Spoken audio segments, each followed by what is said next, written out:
40 to 30. The snap is down. The kick is up, and it's good. You're listening to The Extra Point, hosted by Phil Ruskin. Welcome.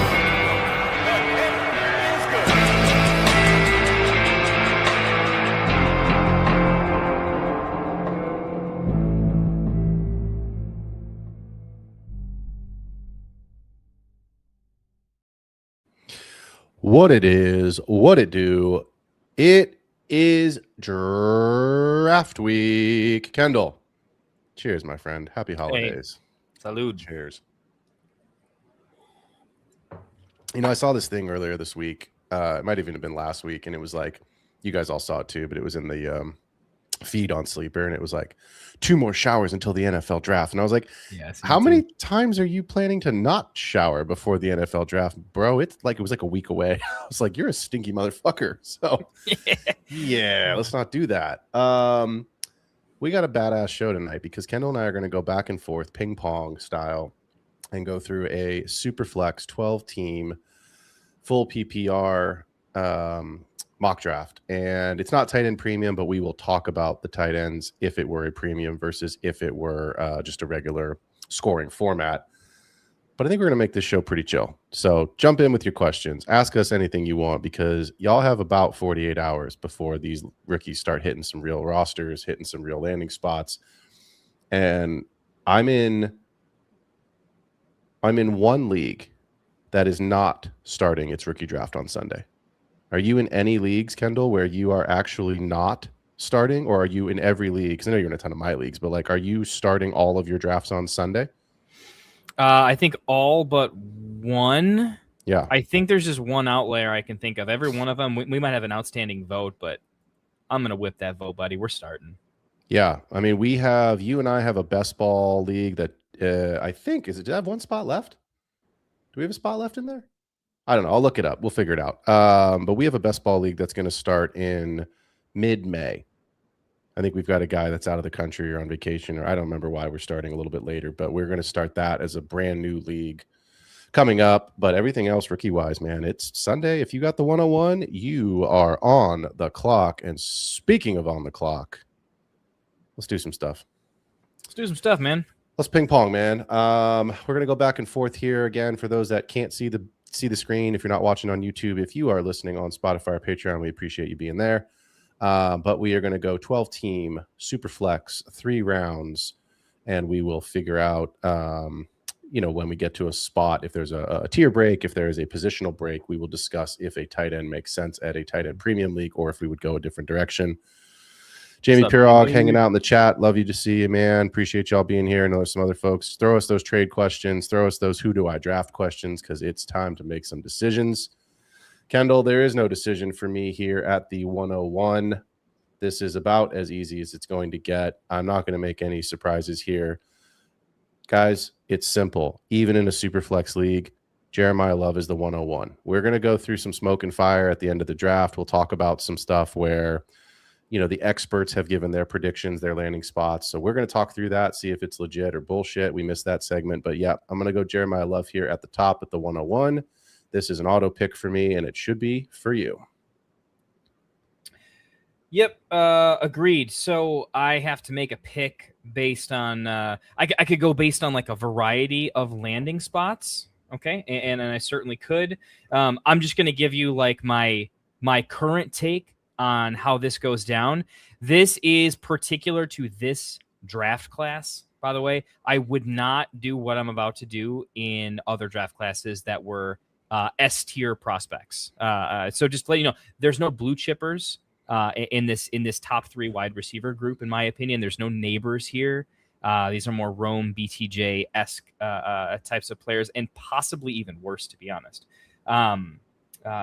So with that being said, I am going to draft normally I draft stability and safety. I think you can get picks infinitely wrong and marginally more correct, right? The way you can graveyard a pick versus getting it a little bit more right is not my thing. But in this case, because of the prospect profiles and tiers, I'm going to draft the only I don't want to say like Jamar Chase or anything, but the super, they could really do it. And I want to take Jordan Tyson. Jordan Tyson. I love it. I think that's the right decision. I will be honest. If you had not taken Jordan Tyson, I would have taken him next.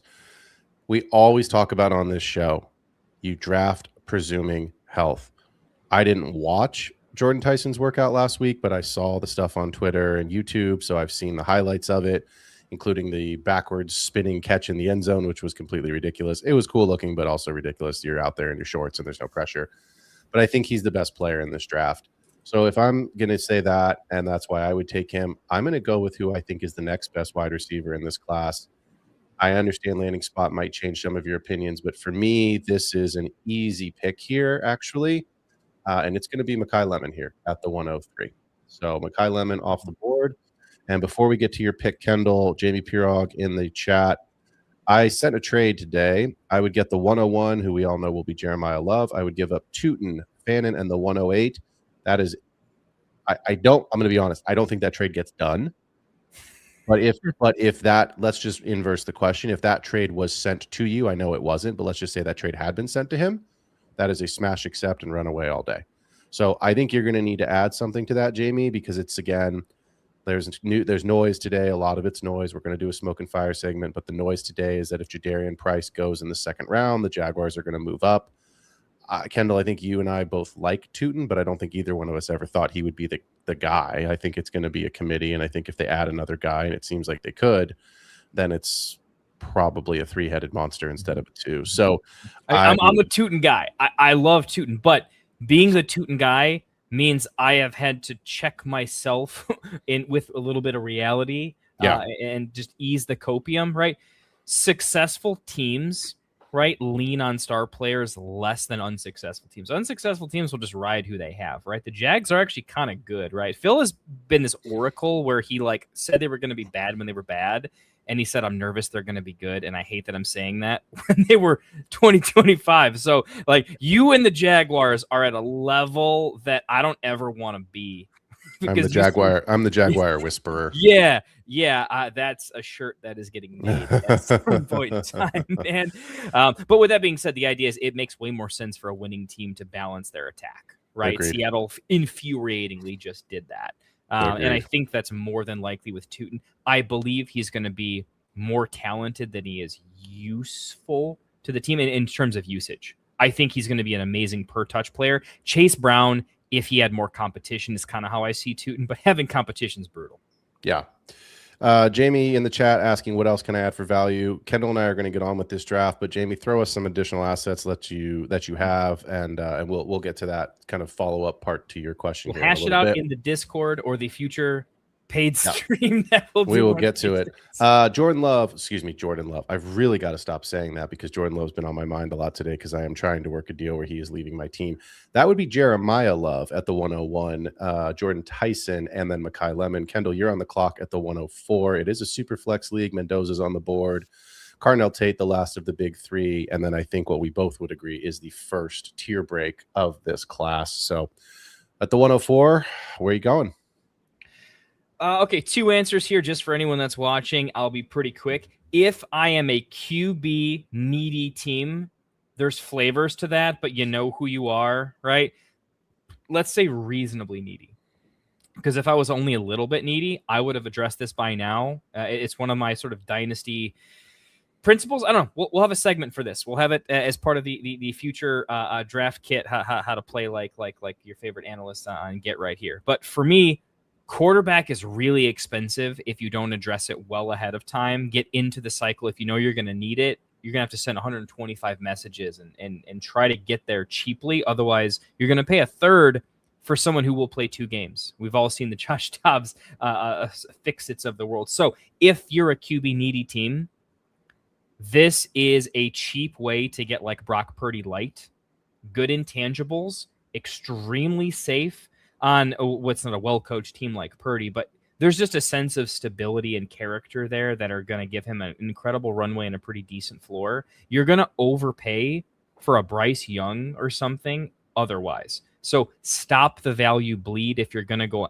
out there and sell your soul for someone you only kind of like. Very first trade I ever made in Dynasty ever was buying Derek Carr for a first. So this tells you I've learned my lesson from my day one in Dynasty. take Mendoza if you need a quarterback to stem the bleed. That being said, give me Carnell Tate, even if he goes to the Browns, which kind of sucks. Give me Tate.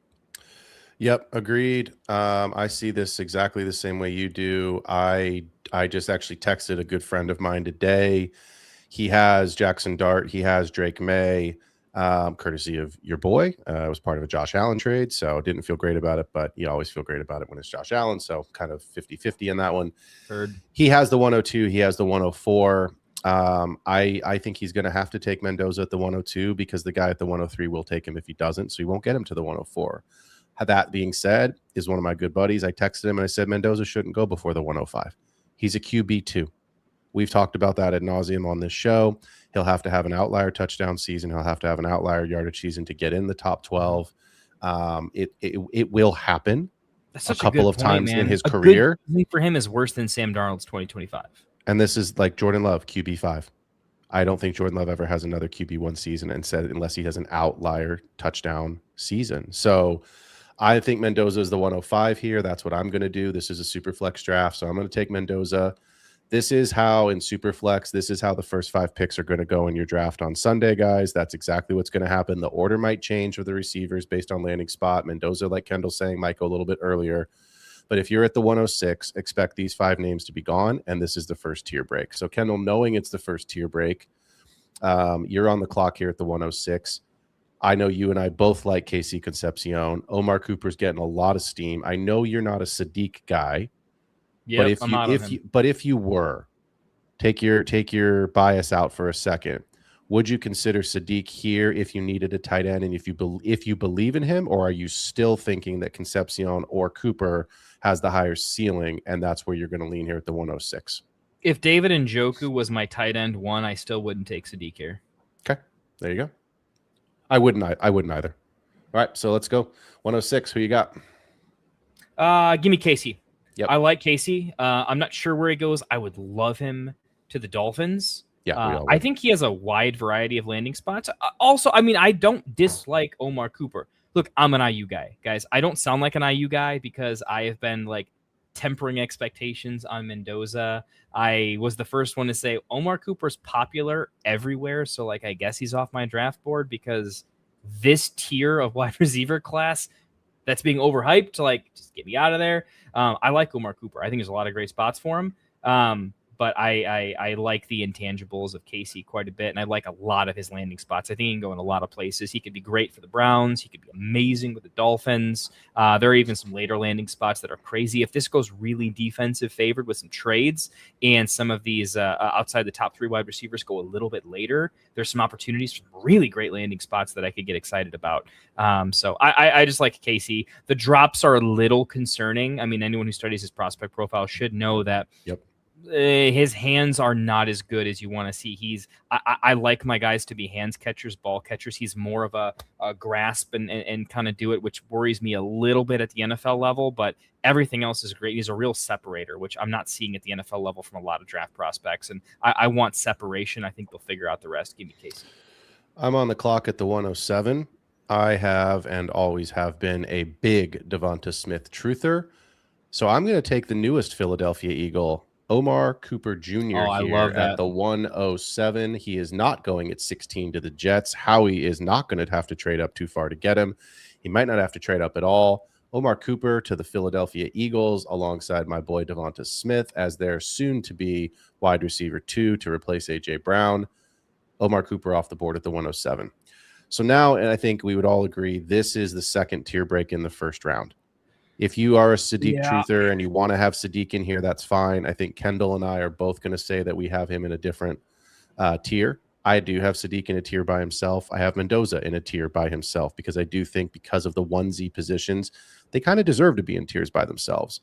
So now's where if you're at the 108, I truly think that you're making the first decision of the draft. I think the first 7 picks are going to go like this. Sure, in some of your leagues, Sadiq will go. So let's say that the 109 is the real decision point, but the 108, 109 is the first true decision point. And if that's where you are, right? So now we're talking about the teams that are close to the playoffs, because unless you traded to acquire a pick, right? Most of the teams drafting this late are playoff teams again, or you traded, CeeDee Lamb away and got 2 firsts, and the team that got CeeDee Lamb, you got there later first. my point being is you're probably not having to make too hard of a decision at the 6 or at the 107 because you're just kind of saying, do I like Cooper better or do I like Concepcion better, unless you are a Sadiq truther. So at the 108, Kendall, Kenyon Sadiq, Denzel Boston, Eli Stowers, Ty Simpson, or the RB2 in this class. Where do you lean here at the 108? You are on the clock, sir. Yeah, so this is tough. This is where like my head goes in two different directions. Okay, there is if the NFL says Sadiq's draft capital is what it is and it's the right landing spot, right? For me, like in the first round, 1 to 2 spots is still a big difference. Like I want to be clear, I'm out on Sadiq, but I might have to be in on him here because I don't love Denzel Boston's profile, in my opinion. It's not my favorite. And even if you put him on the Bills, I'm not the biggest fan. Yeah, I think Jadarian Price could be this year's Clyde Edwards-Helaire, but worse, except Clyde Edwards-Helaire can catch passes. And I'm really worried that this is a massive overpay for a Jadarian Price, who I don't love the experience level. In my opinion, running back should be good right away, but I don't want to take any. This is the like, do you want to take Jonathan Brooks, Trey Benson too early? This feels like it. It feels like a mistake. At least tight end in the modern NFL is more valuable. There's a lot of 2 tight end schemes. They get on the field, they have a higher snap share. The tight end caught the touchdown, schemed plays in the red zone. It's there. So because the tight end position is more valuable than it used to, and I think Sadiq has a better landing spot, I'm probably okay taking Sadiq here. I can't take Stowers over him, even if I want to. It doesn't seem NFL draft capital appropriate. I'm not taking Price, and I think I have to plant my flag between: am I taking Sadiq or am I taking Boston? We don't love any of these profiles, but if you have to pick and stick because your league's sharp and they're not buying these picks outside of 70 cents on the dollar, you have to take somebody. I think the chance that Sadiq could grow into a good role, safe floor with some ceiling. I'm not betting on the ceiling, but I think he'll be the most useful role player on a team compared to where I have the rest of these. I'm going to take Sadiq here. It still feels early to me, but they're all going to. Let's just take our copium and take the highest draft capital player, in my opinion. I think he will go in the draft before Denzel Boston does, and so I'm just going to lean on the NFL. I think if you're at the 105 in a super flex league, you're on auto pick. You're just taking the last of whatever the big 3 wide receivers is left over because someone is going to take Mendoza before the 105. It's just we just know it's going to happen. Whether he should or shouldn't go there doesn't matter. That's what we did tonight because that's where we believe ceiling-wise, Tyson, Lemon, and Tate have a higher ceiling and are probably more impactful long-term for your team than Mendoza is. But I understand the reasons why. And in Superflex, everyone gets the Superflex fee. I got to get a quarterback. You don't. Right? I won a championship 3 years ago with Jarrett fucking Stidham. It can be done. It's not sexy, but it can be done. My point in saying the 105 is I think if you're at the 109, this is the second auto pick of this draft. I think you take Boston here. I don't think there's really an option. I think at the end of the day, you and I both agree that what he did in college probably doesn't translate super well to the NFL. He's big, he's strong, but that's the NFL. Everyone's big and strong. He catches, he's a kind of the bully ball, they call it. Well, cornerbacks are a whole lot better. So at the end of the day, I still think he has a higher ceiling, certainly, than any of these other receivers that are left. I'm struggling with Jadarian Price, and now, again, smoke or fire. If you believe the Sea Chickens are going to trade out of the 32nd pick, the last pick of the first round, if you believe that is fire, then Jadarian Price is no longer your RB2 unless he's going super early. But if you pull up the draft, and I'll pull it in a second, but we know off the bat it's the Cardinals, the Jets, and the Raiders at the top of the second round, and I don't see any of them taking a running back. Certainly not the Raiders or the Jets. Dude, so I don't think there's a running back taken in the first 40 picks. That's my spicy prediction. Well, here's the reality. Love doesn't count. The reason we're doing Smoker Fire tonight isn't because Kendall and I made it up. We're taking legitimate Peter Schrager, guys from NFL.com. It's their takes. Daniel Jeremiah, Bucky Brooks. That's where I've pulled the Smoker Fire segment from, is what they believe. So listen to this. This is the top of the second round. The Jets, Brees. The Cardinals, possibly Love. So he could go there, price. The Titans, maybe if they don't pull the trigger on Love. The Raiders, nope. The Giants, heavily linked to Love right now. Texans, maybe, but they just signed Monty. The Browns, Judkins. Chiefs just signed Walker. I think it's very realistic that Price, if he doesn't go, could go to the Bengals at 41.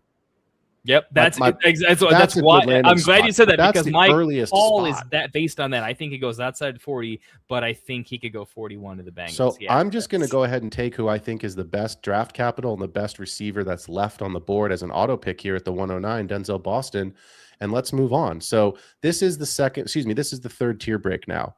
And so now, Kendall, I pose this question to you. If you're a tight end needy team, are you taking Stowers? If you're a quarterback needy team in Superflex, is this where you would consider Ty Simpson? Otherwise, I think there's one receiver here, two receivers I really like. One is way too early to go. He shouldn't go here. And then it's running back time. So you're at the 110. Where are you leaning? Where are you headed here? Easy pick for me. Guys, this has some elements of analytics in it. This is not just a full homer pick, and you already know where I'm going with this, I think, one. But he's my tight end one in the class. Yeah, I'm just going to put him on the board. I'm easily going Stowers here for sure. I think Price is just it's just the wrong pick. It's running backs are in, but he's not the prospect pedigree that you should be taking with this pick. I'm going to go with the safer pass catcher. He could be. There's a lot of elements of tight end is blah, but he's a converted quarterback, which means he's very cerebral. He's going to be a coach's best friend, film guy. I mean, culturally, everything is there, dude. I mean, he's like, he went to VanDerBilt. Smart kids go to VanDerBilt. If there was ever a custom character creation in fantasy, they made my favorite tight end in the class a VanDerBilt guy. All right. That is, look at the screen right now. Okay. Like, yeah, he's my guy. So I think that's easy. I think there's a lot of stability. He's my Gadsden of this year. So I'm pretty good there. You can go a few different directions, but if there's even reasonable landing spot there, I'm really into Stowers. All right. I'm at the 111 here. Let me give you, I'm not going to, we are going to do some of this with Smoke and Fire in a little bit, but let me give you this because I do want to talk this out because Smoke and Fire will go really quickly here at the end of the show.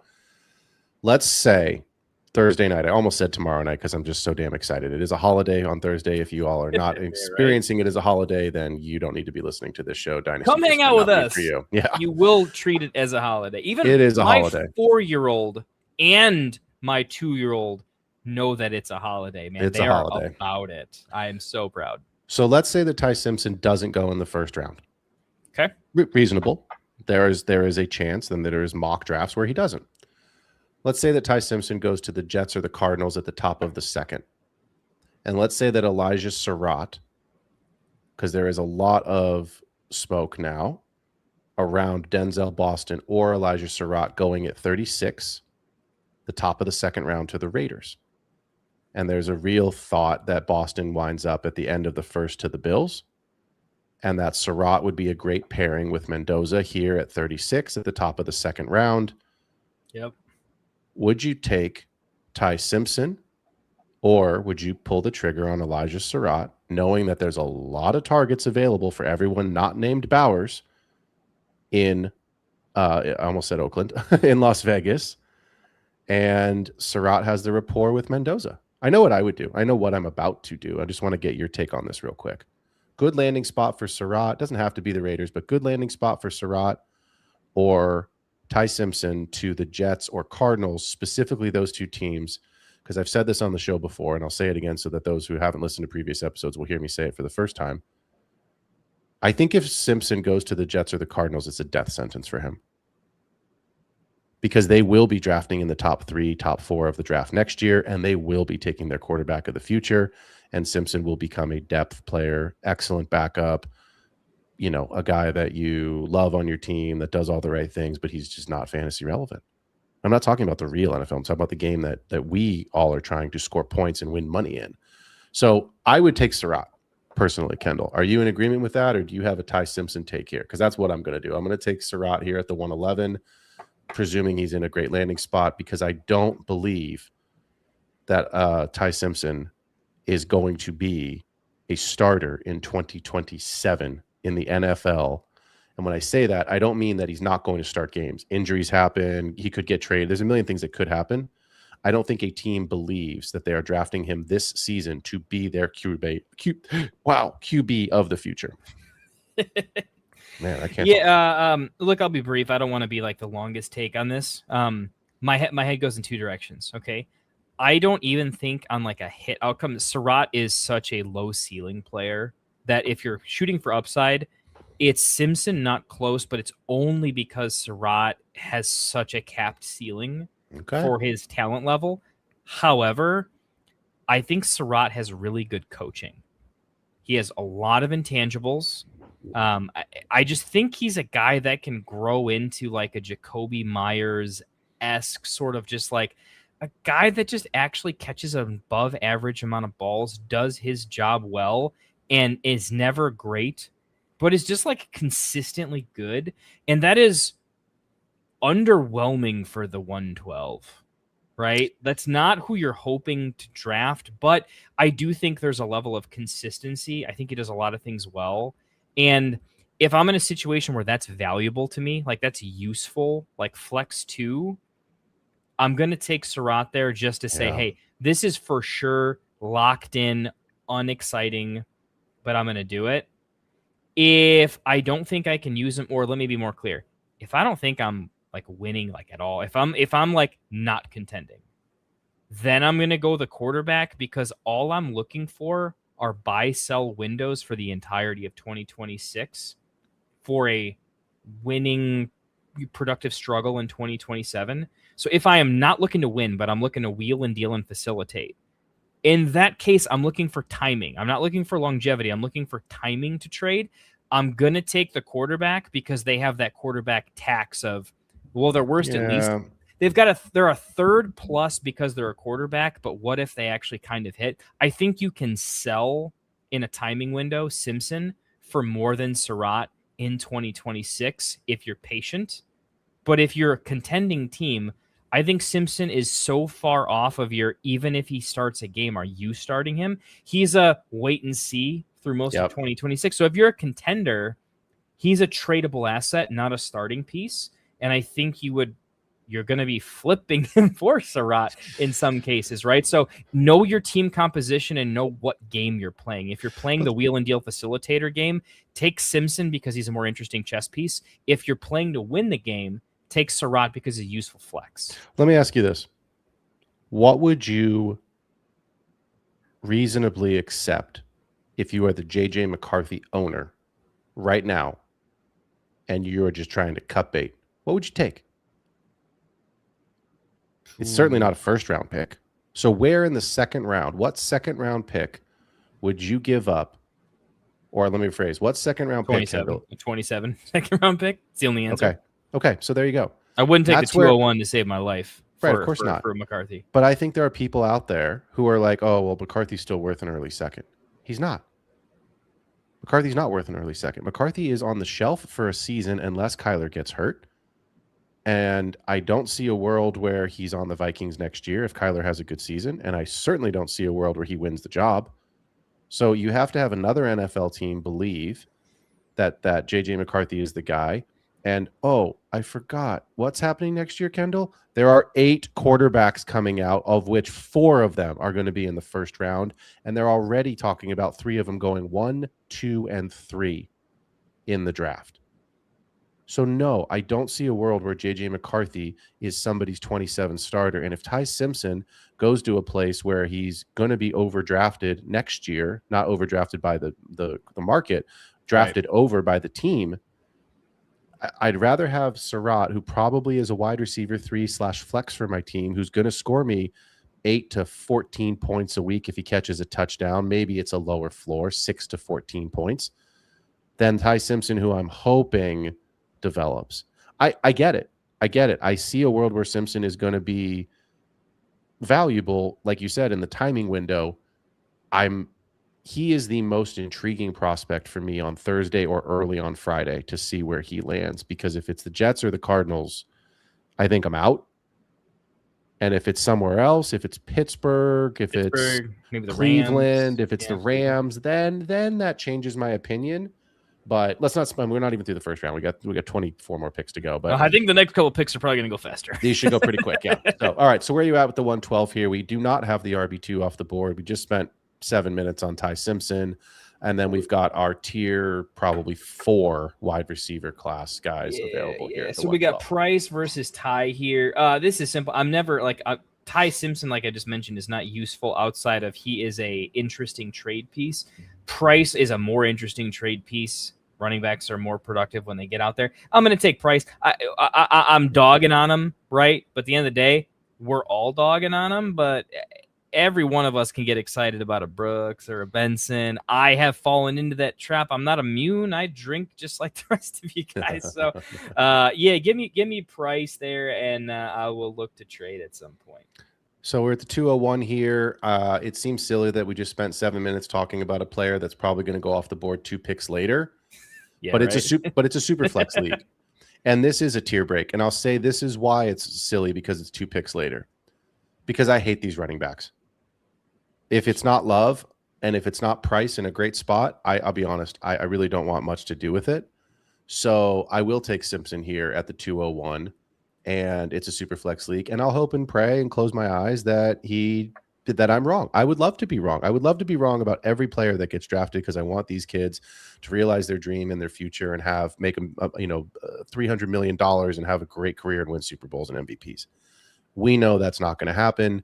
We know that there's guys here that we are absolutely not going to be talking about in some of them 3 years at all. That's just the reality of every single draft, including some of these first round guys. So you're on the clock at the 202. Ty Simpson is off the board. Jadarian Price is off the board. We are now into, I hate to say it, but I feel like it's almost already call your shot time. We're in call your shot. It's this early in the draft, I'm and it's already call your shot. Yeah, go ahead. Yeah, give me Zachariah Branch. Yeah, Zachariah Branch. And away we go. Did he just Returning, get I'll give you 15 seconds on him. You can start a timer. He is an excellent returner. That is indicative of success at the second level. That is much more important to the modern NFL now that returns have changed. Look at what Chimere Dike just did. And I think that's spinning him into something. So, yeah, he's got a lot of problems.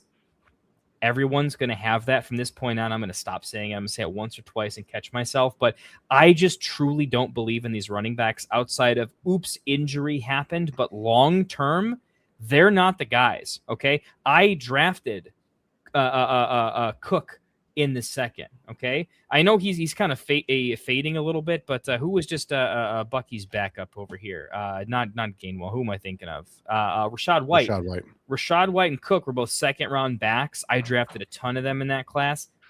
These ain't them when it comes to prospect caliber. So I'd rather take a shot at like a Christian Watson, a type of upside here, than I'm going to do I guess I'll just take the running back. I would rather take the Katron Allens of the world later on at running back, since it's all, oops, the guy ahead of them screwed up. That's how it's going to be for every single one of these running backs, in my opinion, opportunistic versus talent.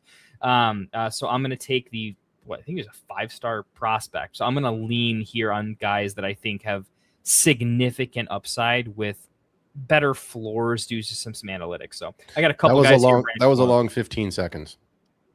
Yeah, that was like a minute. That was like a minute and a half. You give me 4 seconds on that. I'm giving you the timer. Zachariah Branch, just be careful of the arrest this week. So please make sure that you pay attention to where he goes in the draft. I don't disagree with what you said, Kendall, from a talent perspective. We all know that some guys get in trouble before the draft. Some of it impacts them. Some guys it doesn't impact. Branch is my Rashee Rice. That's the comp I forgot to get out there. He's going to be an absolute knucklehead, but he's probably going to be pretty good in the football field. Well, I'm going to take a player that I think is a year away, but I'm willing to risk it here for a year away because I think the upside is there. And if he wasn't injured, I think I think we would have been talking about him much earlier. Give me Chris Ring the Door Bell. Yeah. 204. He's my guy. Yeah. I think Branch and Bell are like I'm not going to tell anybody. Every year, Kendall knows this because he's done fantasy and dynasty with me for years and shows with me for years. But every year there is a guy in the second round that I'm like, yep, I'm going to wind up with a lot of him on my rosters. Last year it was Jaden Higgins. This year I think it's Chris Bell. So I am willing to wait because it's going to be slow. It is going to be painful. And honestly, I don't care. because I think when he gets healthy, he's going to be good. And if there's a team that believes that he is going to be good when he's healthy and gives him that shot, and there is a path to playing time, Buffalo in the 3rd round, that's where I'm getting real excited about Chris Bell. All right, 204. Who you got? It's between 3: running back, Brazel, or Jeremy. At this particular point, Brazel he was a worse prospect than Branch was early on, so that's kind of my tiebreaker. And I know that what Brazel's Tennessee, isn't he? Right? I think a lot of Tennessee It's guys the are gadget like, team, Tennessee. they're really saying, no, I promise he's not like every other gadget guy. He is. Yeah, I mean, that might even be true, but still I'm not into it. So I'm going to take one of the running backs. I'm just going to take the guy I believed in mostly in the draft scouting process because of his pass catching. I'm not dead on Jonah Coleman, so I'm going to take him here. Okay. I am going to take the player that I thought you were about to take because I love his pass catching, and I don't think it's going to be a great – I mean, it could be a great landing spot. I don't think it's going to be great draft capital, but I do think he is one of those players that because he catches the ball, his upside is going to be higher in this class than the other running backs. I'm going to take Emmett Johnson and hope that he lands in a good spot. Like that. We'll just keep it rolling with the upside running backs at this particular point. Brazel and Jeremy are getting close, but I'll take Washington as if he gets a bad landing spot, I'm out on him, but we're going to take Washington while there's something going on there. I am going to stick with my rankings here, and I am going to wait one more pick and hope that he gets back to me because I think that he will. I'm going to take Jeremy here because I believe that Alabama carries some weight. He's a deep threat guy. I've heard him compared to MVS Light, which I think is just the world's worst comp. Yeah. The world's worst comp. But my brain is blanking, Kendall. Please help me out. The player that was in New Orleans that is now in Seattle, the deep threat. Why is my brain blanking on it? The returner. He just got paid. Oh, man. He's on half of my teams, too. This is so bad. He's on so many of my rosters. It's going to drive me crazy. His Rashid Shaheed. I think Jeremy Bernard profiles as a Rashid Shaheed light, if that makes you feel better than an MVS light. So give me Jeremy Bernard here from Alabama at the 207, which puts you on the clock at the 208. All right. This is between Brazel and Jacoby Lane. I've been saying I'm going to get away from Brazel's type of profile and Tennessee's profile, but you saw me take Zechariah at the 2-2. Here, I actually think there's a tier break in talent. I'm going to take the X wide receiver that can become something. I'm going to go Jacoby Lane. And he did not get back to me. So if I'm on the clock, in all honesty, if this is not a ping pong draft, I would have taken Jacoby Lane at the 207 there ahead of Jeremy Bernard. But because Kendall and I are just going back and forth and I have every other pick, no big deal. Like I said, should have stuck my rankings. Not a big deal. I'm in a real struggle point here because I just don't see a huge difference in these running backs. I don't love the wide receivers in this range. I'm probably going to take Nicholas Singleton here. But I'll be honest, if Garrett Nussmeier lands in Dallas. We're getting close to that level, huh? Yep. If he lands it's a super flex league. So if he lands in Dallas, if he lands in Pittsburgh, if he lands in a spot, the Jets, obviously the Cardinals, I think that's really bad. Obviously, we talked about that with Ty Simpson. But I think he's in consideration for me at this range. I'm not going to take him here because I just think it's too early. And like I said, he profiles as a backup. So I'm going to take Singleton if I need a running back. If I need a wide receiver, I would take Brazel here. So I'm for the purpose of the exercise, everyone needs running backs. So I'll just take Singleton. And look, I obviously grew up in Gainesville, Florida. I'm a Florida fan. It's not because I hate Tennessee as my bias. I just don't see a world where any Tennessee wide receiver is really translated in the last couple of years to the NFL because it's a gadget scheme. So Chris Brazel, Kendall, we talked about this a couple minutes ago. In every single draft in the second round, I wind up saying there's going to be a guy that I have a lot of on percentage shares on my rosters. And there's always a guy that I'm okay being wrong on. And I think Chris Brazel is my I'm okay being wrong on guy. Yeah. No, I got to choose between him. Malachi Fields really got steamed up a little bit, man. Malachi Fields is starting to cool off. Look, there's a difference. Brazel is that speed guy, but it matters that he's huge too. At this point, I think I got to go Brazel. His physical profile is pretty impressive. In all honesty, he's not some 5'11" guy. So yeah, we'll go Brazel here. I'm going to take him. I'm not going to have any of them because ADP is going to have him earlier, but I got to take him at some point. Yeah, agreed. And I'm not a Malachi Fields guy. I don't believe in Katron Allen. I think Antonio Williams is an interesting prospect. Skylar Bell's an interesting prospect. So I'm going to go a little bit off it was call your shot time here basically at the start of the second round. We're not in love with this class. So I'm going to go with the hype, and I'm going to say that this guy gets the hometown draft capital to the Falcons, and people like him. Give me Ted Hurst here. Oh, I got sniped massively. Give me Ted Hurst here. I think he is. I think he's an interesting prospect here. I don't think there's a ceiling case really to be made for any of the players that are on the board at the wide receiver or running back position here this late in the second. So if you're telling me that, you've got Kyle Pitts could be traded. That has been the hot rumor over the last 48 hours, is that Kyle Pitts could be on the block tomorrow. And I'm sorry, I'm so excited. I want it to be tomorrow. Damn it. On Thursday, he could be on the block, which opens up, I don't know it off the top of my head. I didn't have time to do that research before the show, but that opens up X percentage of target share. And there isn't an RB2 right now because Algier is gone, and Bijan, we all love Bijan. He can't catch everything. So there is an opportunity. There is a world where Ted Hurst is a wide receiver 3 for the Falcons. Let's just say the Falcons, but he has a path if he lands in Atlanta. And I think that is a realistic landing spot for him. Kendall, close out the second round here at the 212. Max Clare. That is the right pick. Yep. I just Fields, Antonio Williams, who has been mocked to the Bears in a couple spots. They are like outside of Brazel, and I would put Hurst a tier above them. They are very experimental, like fun picks that I like for some reason. But for me, this hits no, this is just where I'm going to take the tight ends. This is where I'm always going to take them. It was close at the Brazel and Hurst were the exact two that I'm like, no, I think they're a little different. But for me, it's Claire Trigg time. So I'm just going doing it. Yeah, I like it. I am going to take Antonio Williams here. It's between him or Skylar Bell. Look, neither of them are great. We're probably talking about a guy that's on my taxi squad here at the top of the third round. And, to be honest, we're doing this 48 hours before the draft. None of the players we're talking about are getting picked on Thursday. To be honest with you, a lot of the guys we're talking about probably aren't getting picked on Friday. So give me a guy that I think could have a path. Landing spot's going to determine this pick in the real draft. So I'll take Skylar Bell today based off of, the explosion of his senior year here at UConn. And we'll see what you have at the 301.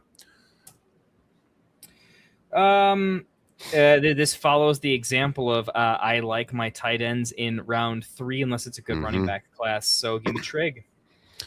Fantastic. I'm glad you did that because my sleeper of this class is Justin Jolie.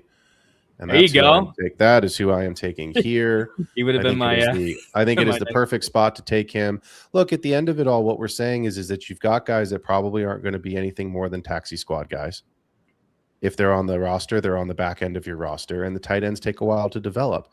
So if I've got, I don't know, pick a tight end that's out. If I've got Jake Ferguson in my tight end 1 spot, and my other 2 tight ends are Hunter Henry, who's probably not going to be around too much longer, and Dallas Goedert, who's not going to be around more than this season, give me Jolie there, and I will move on and hope that by year 2 or year 3 that he is a guy that I can put in some bye weeks, or maybe he becomes the guy. So I'll take him there at the 303. Okay. I have to just fill in some spots. I mean, there's going to be some ranges of guys. I took guys I like a little bit earlier who are later in ADP. Here, just from like a prospect profile tier list perspective, I think I have to go Malachi Fields or Antonio Williams. I just truly don't believe in the running back talent at this point, to the point where I think there are existing NFL irrelevant players that are better than this caliber. And, sometimes you have the if there's an injury, I'm like, if there's an injury, Michael Carter will start over Katron Allen. It's Agreed. that's the level of like, no, dude, I'm not doing it. I will no longer take running backs at this point unless it's pretty obscene. So I'm going to take Antonio Williams here. Don't love it, but I think it's probably the right pick. Yep, I think that's fine. I'm going to go a little bit of a different direction because we're now getting to the middle of this third round. Sorry, where is Williams? Right in front of my face. I'm going to go on a guy that's a little bit of a sleeper, a little bit of hype, but at 6'2", 210, I'm going to take DeJon Stribling.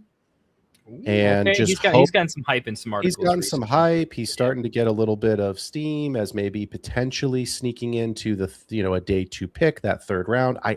I don't think that happens, but again, it could. And if he gets some draft capital, then I like the size, I like the strength, and it's the third round. I'm probably going to be taxi squatting / cutting some of these guys anyway. So who cares? Like, let's just grab somebody that could have a good landing spot with some upside in a athletic frame that you like.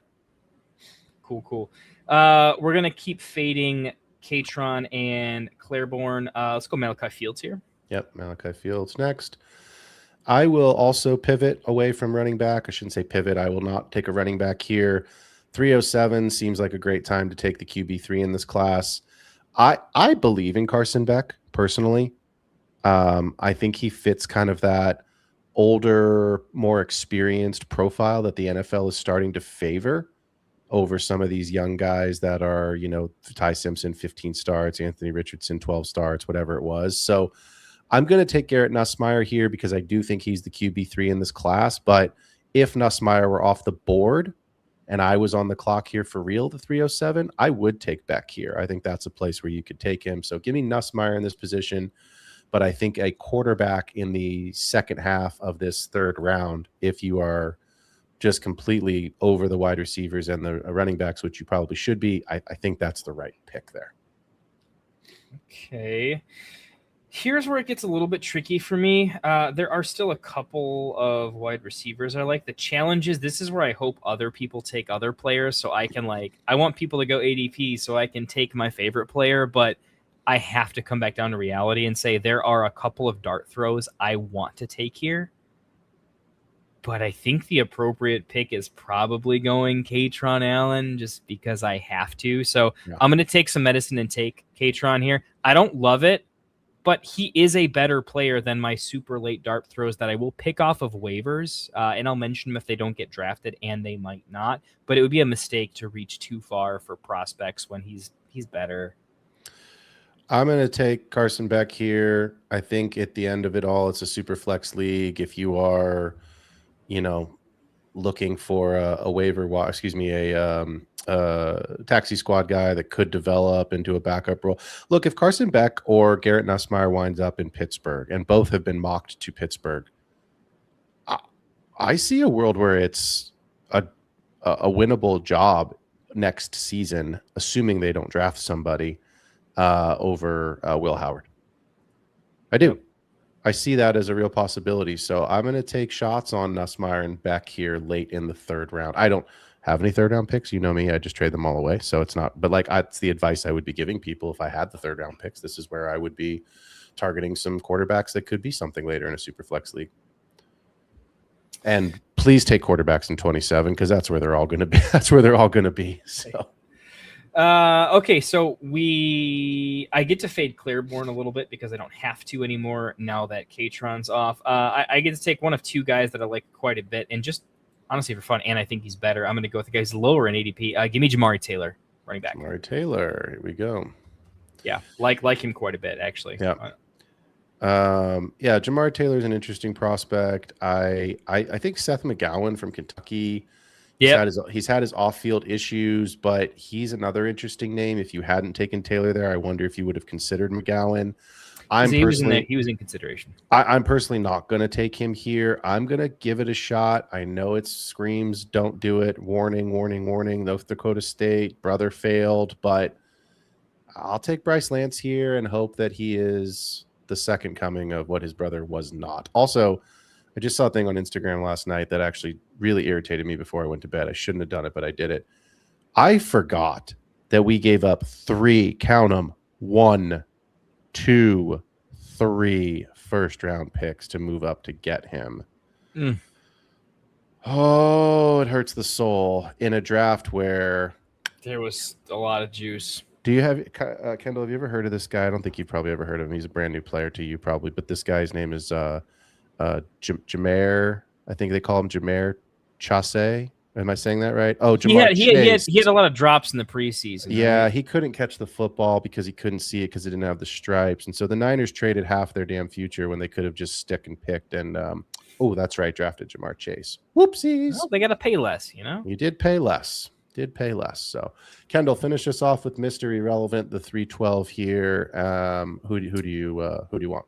All right, man. We could go fun. Kalen Black's kind of fun. I don't dislike that. Jam Miller's kind of fun here too. If I'm really sticking and picking super, super late, though, I'm going to go Max Buzz pick. I'm going to go with the quarterback that I actually like better than a lot of the guys so far. I think he just had a rough season, O-line issues, a bunch of stuff. Maybe something crazy happens and he actually gets back to it. I know who you're taking. Yeah, give me Alar, baby. Yep, just had to look him up because he's buried in ADP. Like 2000s, I think. Yeah, I had to find him, but there he is. So it was as you started talking about him, I was like, how do you spell his name? I had to walk you into that one because it was going to take you a few minutes to get down to him. I knew I was good. I was literally typing his name in the block here because I was like, I know who you're taking, but I don't dislike Drew Allar. I think he's an interesting player at the last. Look, if you're at the 310, 311, 312, you're basically saying, who do I not want to have to spend fab money on when my draft concludes? That's literally what you're saying, and that's fine. Yep. So let's run through this at lightning speed. In the first round, no surprises. Jeremiah Love, Jordan Tyson, Mekhi Lemon, Carnell Tate, Fernando Mendoza, Casey Concepcion, Omar Cooper, Kenyon Sadiq, Denzel Boston, Eli Stowers, Elijah Surratt, Jadarian Price. At the top of round 2, Ty Simpson, Zachariah Branch, Chris Bell, Jonah Coleman, Emmett Johnson, Mike Washington Jr., Jeremy Bernard, Jacoby Lane, Nicholas Singleton, Chris Brazel, Ted Hurst, Max Clare. At the top of round 3, Skylar Bell, Michael Trigg, Justin Jolie, Antonio Williams, Dejon Stribling, Malachi Fields, Garrett Nussbauer, Katron Allen, Carson Beck.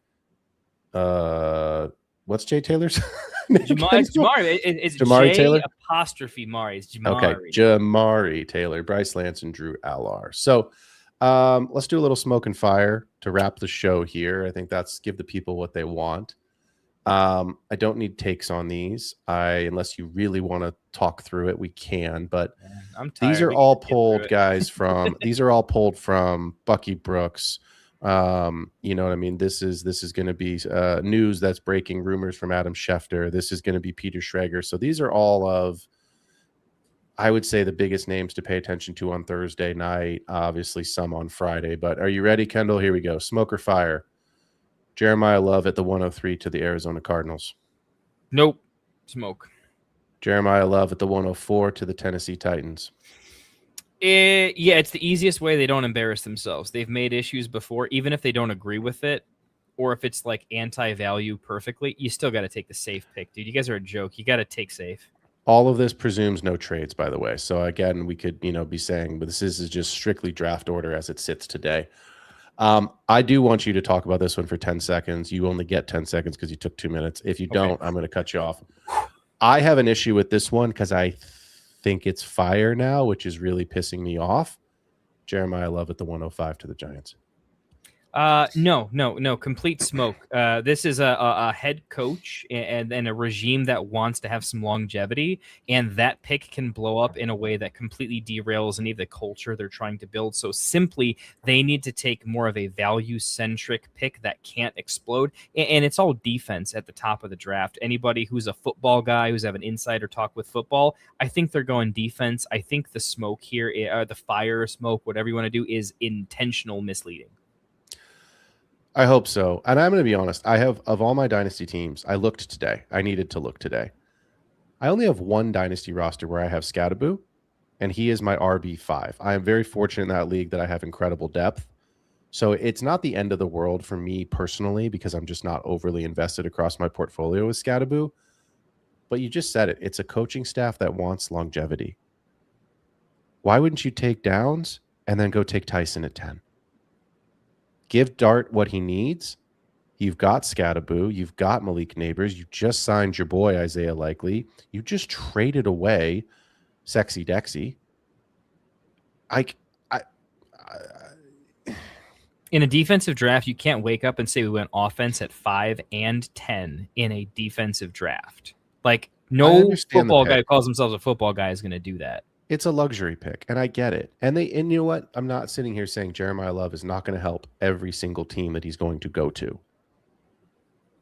But if you're trying to build the best roster, and this is Coach Phil speaking, not, football fantasy analyst Phil, I understand that it is a completely better player at running back, Jeremiah Love, than what you have today. It is an upgrade. Let's not sugarcoat it. But it's not like you got a bum. You're not paying Scadaboo shit. He was a 4th-round pick. You're paying him. He pays to come to practice. Jackson Dart has his parking spot with his name on it. They gets to the gate, Scadaboo, and they're like, Mr. Scadaboo, it'll be $5 for your parking today. Don't worry, we validate. Like, that's what happens with a 4th-round pick. But he's good. So it's not a fantasy take. It's a real life, like, do what's best for the football team. Fuck your Scadaboo shares in fantasy. I'm one of the people that Scadaboo could get killed. But at the end of the day, I think it's what's best for the football team. Jeremiah Love to the Commanders.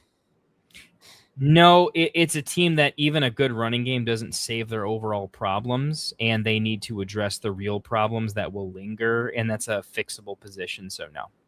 Wild card. Does someone we have not talked about trade up to go get Jeremiah Love?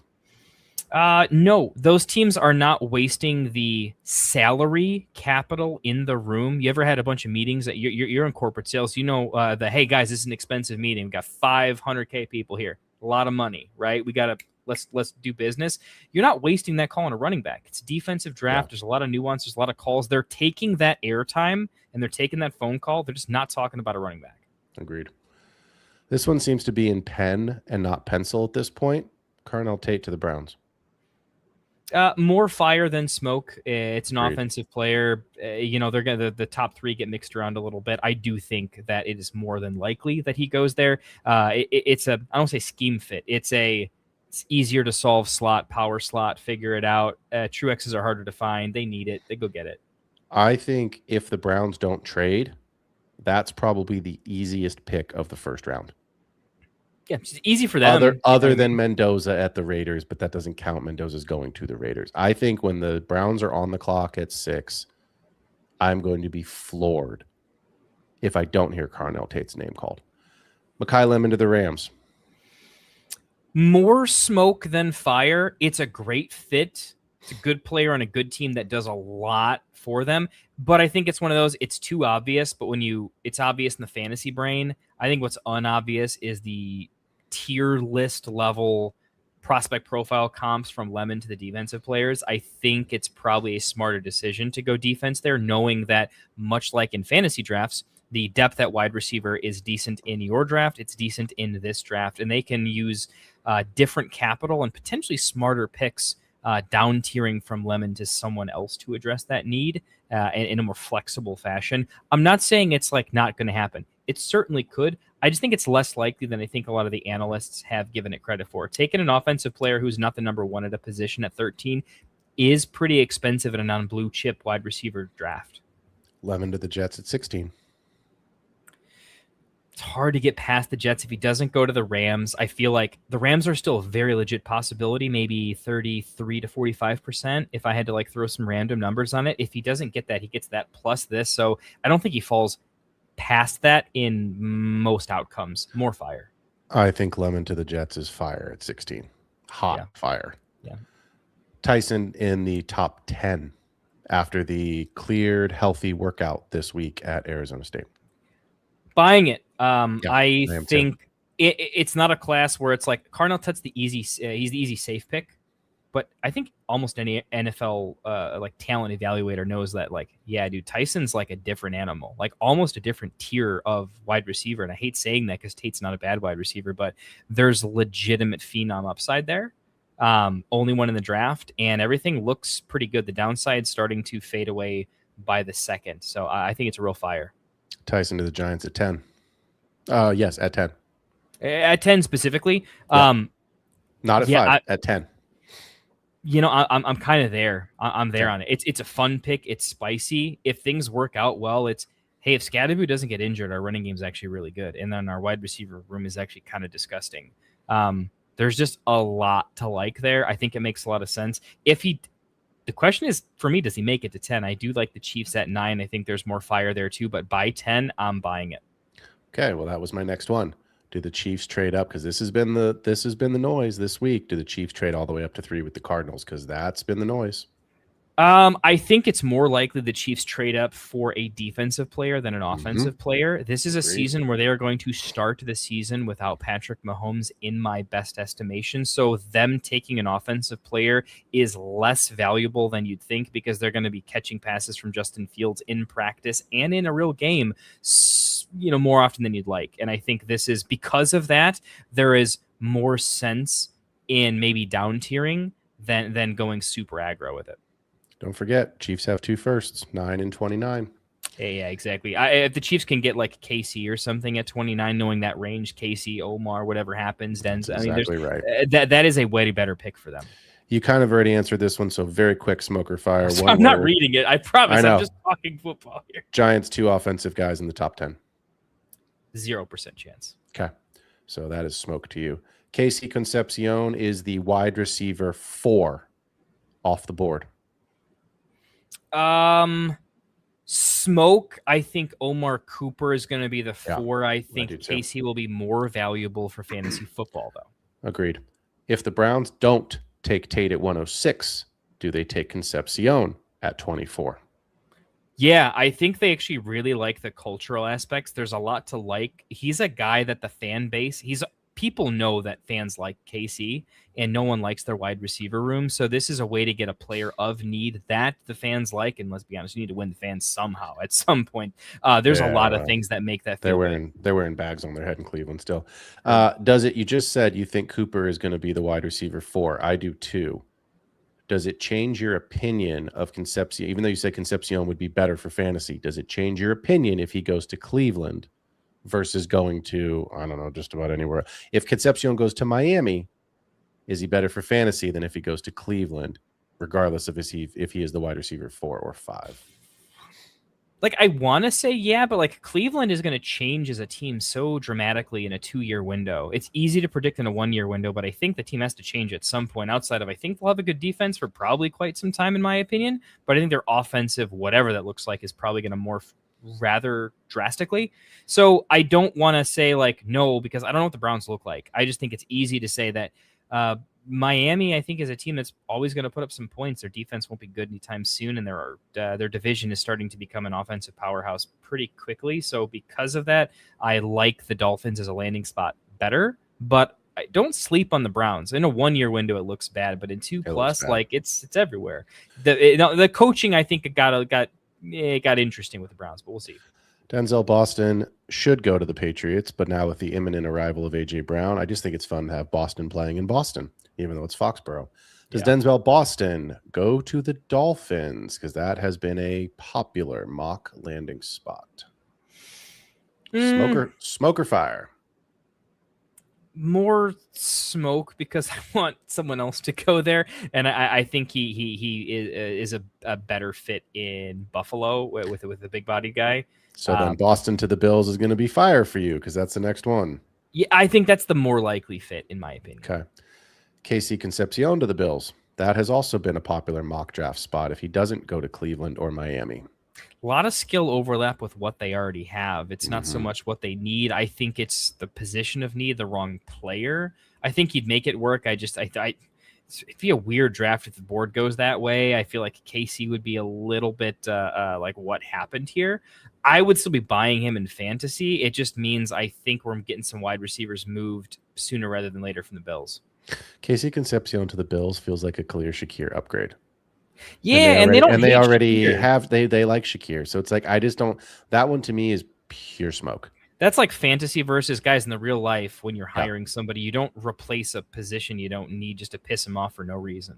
I think this one is smoke because I don't think he's even going to be available when the Bills are on the clock. But early in the draft process, and I looked through a lot of the different mock drafts when I was putting this list together, Omar Cooper Jr. to the Bills. Yeah, I think that's potentially more likely. You do? You think there's some fire to that? I mean, I think it's more likely that Cooper and Casey are just gone before the Bills are up, and That's there's what I just think. way too much need there. And it's like, if the Bills are up and those guys are available, honestly, I think the Bills would be like, the phone's gonna ring, right? Like, somebody, what happened Yeah. here? If we had done this show a week The Bills ago, could move back like 3 picks and just make a great trade there. yeah, like moving back 3 picks for Keon Coleman and letting Xavier Worthy go, neither of which would have been great for them, by the I way. was gonna say they were fucked either way, basically. They were fucked either way. Should have gone up but not back, but whatever. If we had done the show a week ago, I would have said this next one was Magma.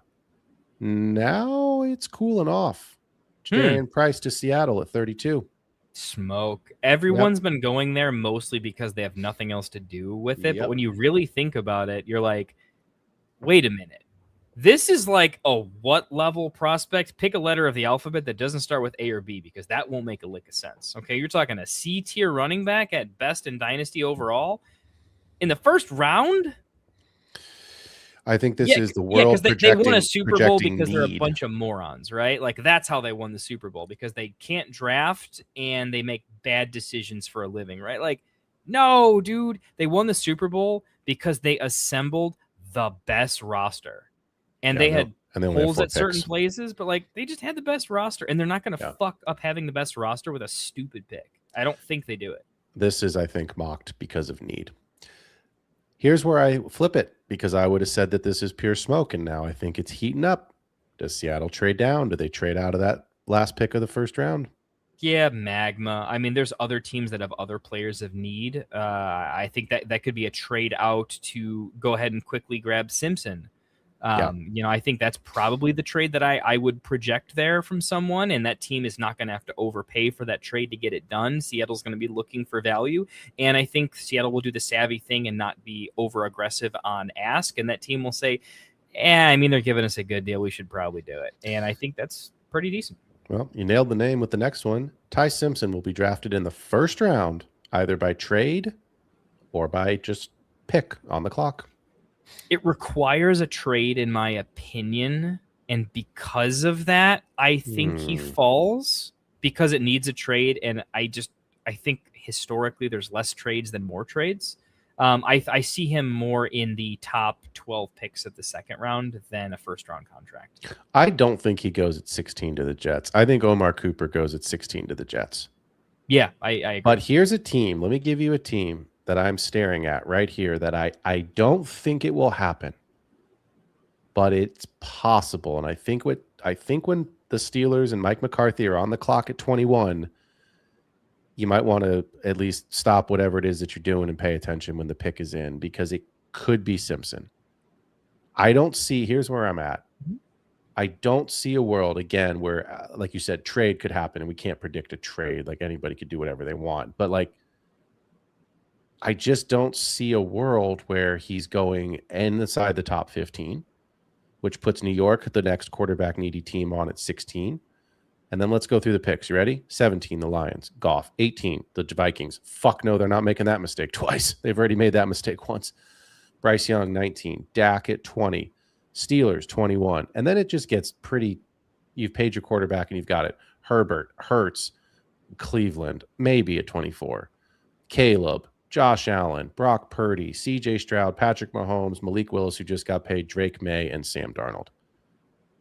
He's not going in the first round unless somebody trades, unless he goes at 21. So I see a world where it is for sure a trade and not a pick.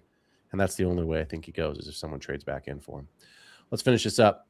NFL.com's latest mock draft has Jeremiah Love in the first, Jadarian Price in the third round, and no other running backs will be drafted according to their 7-round mock until day 3. So the 4th round and later. Smoke or fire? Fire. Agreed. It just is, man. I think the NFL hates this running back class. Well, all right, fantasy in the NFL, man, aligned at last. Kenyon Sadiq to the Carolina Panthers. What's the Panthers pick? 19, I think. Let me double check. Yep. Jeez, I'm gonna say smoke because it feels like the NFL loves Sadiq. Someone's gonna take him before 19, I think. Well, how about the next one on our sheet? Team number 15, the Tampa Bay Buccaneers. Kenyon Yeah. Sadiq to the Bucks at 15. That feels more appropriate, especially since they lost a red zone threat. And despite loving their receiver core, their best red zone wide receiver is actually their third wide receiver, in my opinion, in Tez. Well, no, McMillan's actually a pretty solid red zone threat. I take that back. Either way, Sadiq's just a good fit. I think he's going to go earlier. So, yeah, fire. This team made a big trade already this offseason, which means they don't have a ton of capital. They don't pick until 62, which puts your tight end 1 at the at the third to last pick of the second round. But Eli Stowers to Sean Payton's Denver Broncos. Oh, dude, it's literally like my dream spot, dude. It could be so good. I'm pretty, and I even thought like, dude, maybe like the Panthers get stupid and go at 19. I don't know, that would be insane. But no, I fire because it would be such a fun situation. A crowded pass catching room that uncrowds in 27, in my opinion, and it's just beautiful. So I like it. Him as a first rounder, it doesn't feel like he has a first round grade, but man, that RAS score is just insane. And if we like Sadiq because he's physical, like I don't know why we're not talking about the guy who's also a physical freak. His name isn't Sadiq, but he is up there. And I think he has more smarts and more upside. Maybe not more top end upside, but he's a better like NFL mind than Sadiq is. If Omar Cooper doesn't go to the Jets at 16, I already said it when we were doing the mock draft. I said he goes at 23 to the Eagles. Yeah. Let me give you at number 54, before Sean Payton can get him, to replace Dallas Goedert, Eli Stowers to the Eagles at pick 54 in the second round. That is my projection. That sounds more appropriate. And honestly, I think it's probably a better landing spot because in the post Saquon years, when I don't know what happens at running back, they're probably going to need to be a decent passing team. Yeah, that's fantastic. I like that a lot.